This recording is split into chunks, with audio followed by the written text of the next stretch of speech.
When I used to do seminars on how to become a champion, I would always ask people, why do you want to be a champion? Or what do you want to accomplish? Why are you training?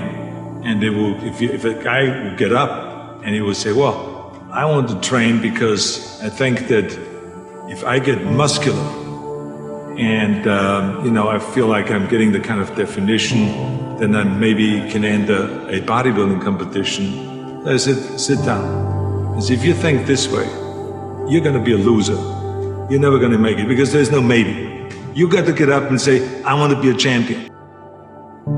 And I do whatever it takes. The amount of hours it takes, the posing, the this, the that, the visualization, looking at training footage, looking at motivational books, just reading this, whatever it takes, I would do. That's the answer I want to hear from you. You can detect right away those that are going to be shaky and that will fall behind and they will not go all the way, and those that are very hungry.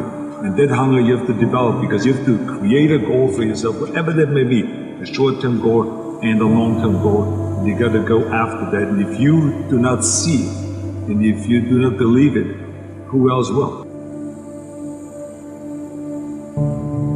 Experiencing pain in your muscles and aching, and just then go on and go on and then go on, and this last 2 or 3 or 4 repetitions, that's what makes actually the muscle then grow, and that divides then one from a champion and one from not being a champion. If you can go through this pain barrier, you make it to be a champion. If you can't go through, forget it. And that's what most people lack, is on this having the guts to go in and just say, I go through and I don't care what happens. You know, it aches, and if I fall down, I have no fear of fainting in a gym, because I know it could happen. I threw up many times while I was working out, but it doesn't matter, because it's all worth it. Everyone has a problem with time, but the day is 24 hours, and we sleep 6. Now, I know there's some out there that say, whoa, I need 8. Well, I say just sleep a little faster.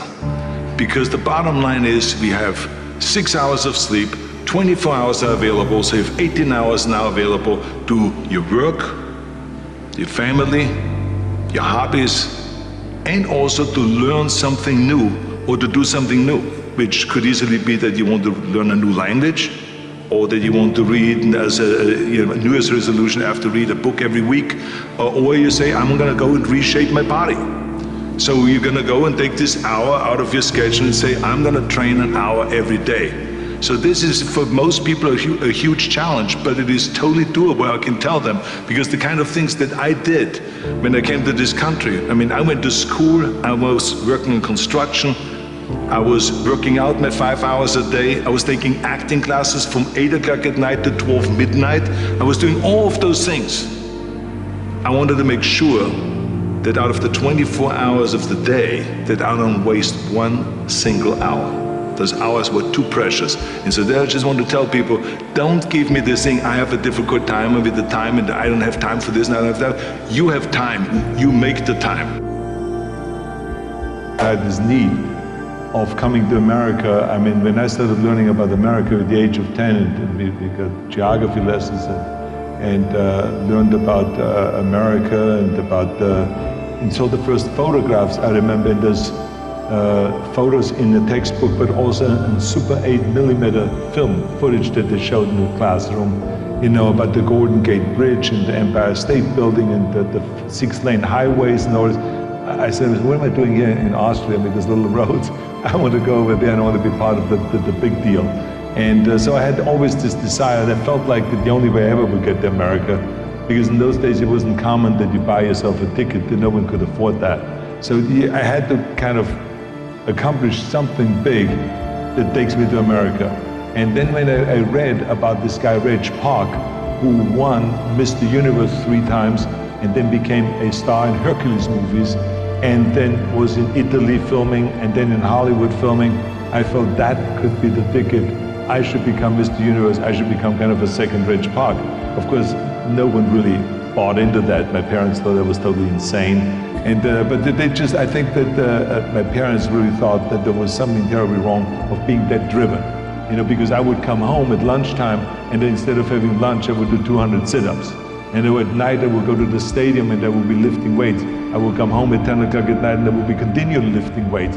So it was like one of this insanity in the military. I would continue lifting weights no matter how the training was and how tough the basic training was. I would always then lift weights afterwards. I think it's the most important thing that we have a very clear vision of where we go.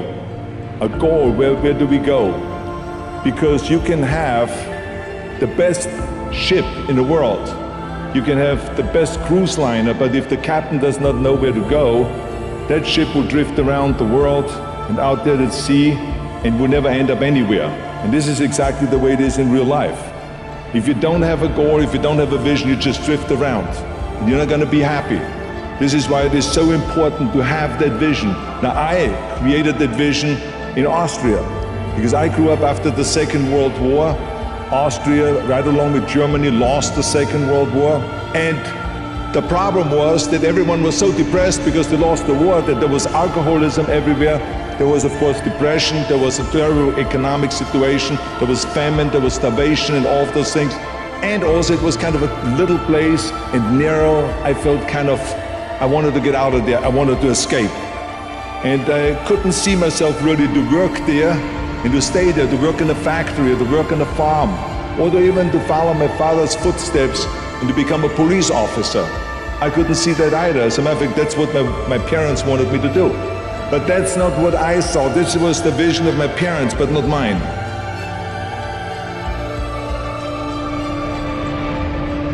You got to work your butt off. If you think that you're going to go and accomplish something really special and be the best in anything in the world, and you think you can do it without working, you make a big mistake. Because no matter what I did, if it was in bodybuilding or in acting or if it is in the political arena, it always took a lot of work. And you got to put out and you got to, sometimes make a lot of sacrifices. Notice, if you're not willing to work hard, forget about it. So this is another rule that is very important. Don't be afraid to fail. Because if you're afraid to fail, then you're always holding yourself back because you're afraid that if you go all out, you may fail. Well, in weightlifting, we learned that very quickly. The only way you could break a record is if you're willing to fail.